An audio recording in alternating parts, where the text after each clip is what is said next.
And we're going to answer this one before us. Let's give it a crack. So the first thing I would do is I would distribute out this 3 everywhere.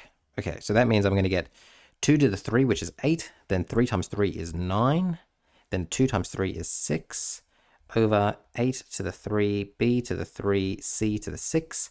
Then I'm dividing it by, now I'm going to distribute out this 3, a to the 3, b to the negative 3, c to the 3. Okay, then once I've done that, what's the next thing I would do here? Okay, I'll probably simplify straight away.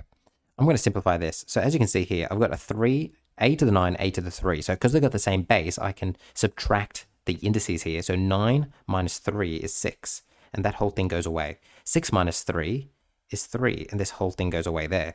So that means what I'm left with is 8a to the 6, b to the 3 over c to the 6. Then on this side here, I would probably, now there are different ways of going about this, but what I would probably do is I would leave my positive ones up the top and then take that down the bottom. And the reason why I'm doing that, and let's just zoom out for a second, is as you can see, my answer has to be in positive index form. So as you can see here, none of the indices were left as negatives. And so too over here, none of the indices can be left as negatives. Okay, so let's keep on going here. Now I'm dividing, which kind of freaks me out a little bit. So what I would do here is state change flip. A6, B3 over C6, change, flip. And let me just write in what I've done here. So I've done stay, change.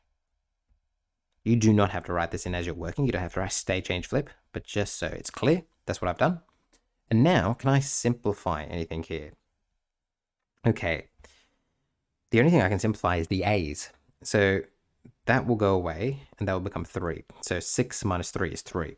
But that's the only thing I can do here, unfortunately. So that means as I finish up, it's going to be 8a to the 3. Then I'm going to go b and b. Now I'm going to add those together. So it's going to be b to the 6. And then I'm going to add these together. So it's going to be c to the 9. So let's highlight that. But you just have to double check that you've done what the question asks. Because remember, I can't leave any indices in negative. Because as it said here at the very beginning, answer in positive index form. So all my indices are positive. So that means I've done it correctly. So that's how I'd answer those 2 questions. Hopefully you were successful with them.